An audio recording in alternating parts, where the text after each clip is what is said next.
Bonjour et bienvenue sur ma chaîne. Aujourd'hui, je tenais à vous faire une vidéo de prévention. Les arnaques aux crypto touchent de plus en plus de monde, donc si après avoir regardé la vidéo vous la trouvez utile, je vous encourage à la partager ou à aider à son référencement sur YouTube grâce à un like ou un commentaire.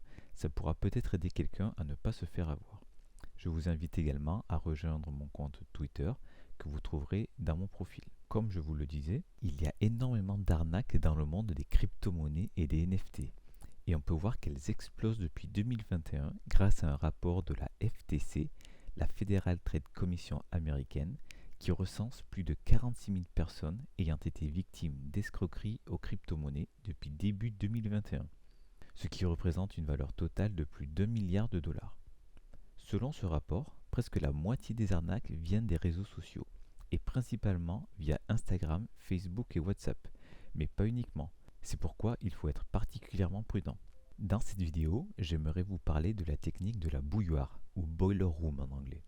C'est une arnaque bien connue dans le monde de la bourse traditionnelle et qui gagne désormais le monde des crypto-monnaies.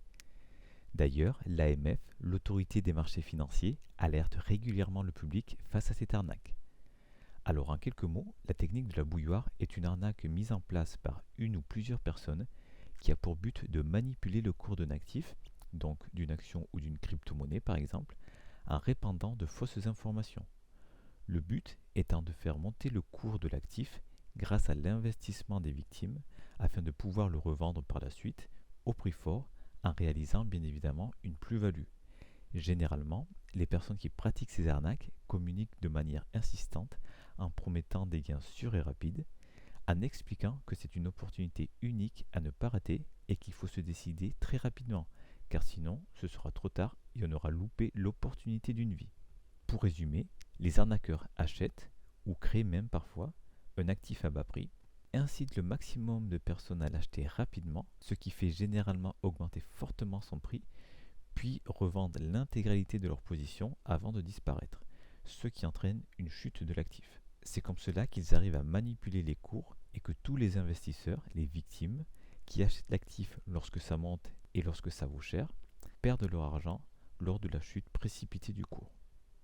Maintenant qu'on a bien en tête les rouages de cette arnaque, quelles leçons on peut en tirer?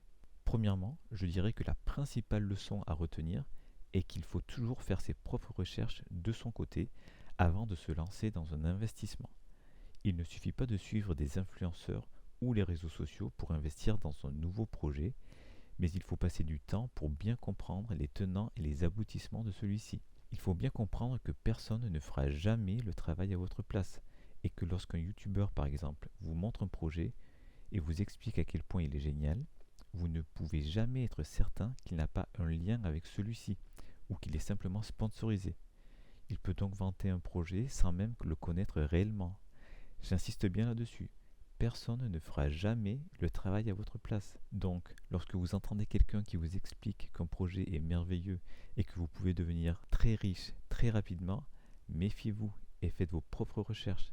Si c'était si simple, la personne en question serait déjà riche depuis très longtemps et elle ne passerait pas sa vie à expliquer aux autres comment devenir riche moyennant une contrepartie financière.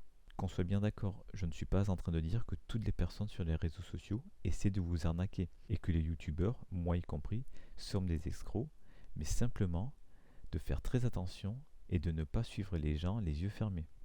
Bon, je pense que vous avez saisi l'idée, je passe donc à la deuxième leçon à retenir. Lorsqu'on investit, il ne faut jamais FOMO. FOMO vient de l'anglais et signifie Fear of Missing Out, que l'on pourrait traduire par avoir peur de manquer quelque chose, de rater une opportunité. Prenez donc toujours bien le temps d'analyser les choses, surtout si l'on vous presse et que l'on vous dit qu'il faut se décider très rapidement. Il vaut mieux louper une bonne opportunité plutôt que de perdre de l'argent parce qu'on n'a pas fait le travail de recherche au préalable et que l'on s'est précipité. Des opportunités, de bonnes opportunités, vous en trouverez, ne vous inquiétez pas, mais ça passera toujours par du travail et de l'investissement personnel. Pour la troisième et dernière leçon à retenir de tout ça, on va essayer de terminer sur une note positive. Je sais que ça peut prendre beaucoup de temps pour dénicher de nouvelles opportunités intéressantes. C'est pourquoi il ne faut pas tout rejeter en bloc. Et là, je parle notamment des réseaux sociaux qui restent néanmoins un très bon moyen de gagner du temps pour découvrir de nouveaux projets et de les suivre. Si les réseaux sociaux restent l'endroit privilégié pour les arnaques, tous les bons projets passent également par là. Ce sera donc à vous d'arriver à faire le tri entre les bons et les mauvais projets. Voilà ce que je pouvais vous dire à ce sujet. Sachez que cette vidéo n'avait pas pour but d'être exhaustive, que ce soit au niveau des arnaques ou des leçons que l'on pouvait en tirer pour essayer de les éviter. Ce n'est pas non plus un conseil en investissement. Cependant, je souhaitais vous informer et vous alerter sur un type d'arnaque très répandu, et si cette vidéo peut aider ne serait-ce qu'une personne à ne pas se faire arnaquer, c'est déjà en soi une très bonne chose. Je vous encourage donc encore une fois à la partager ou à aider à son référencement sur YouTube avec un like ou un commentaire. Je vous remercie d'avoir regardé cette vidéo et je vous dis à bientôt.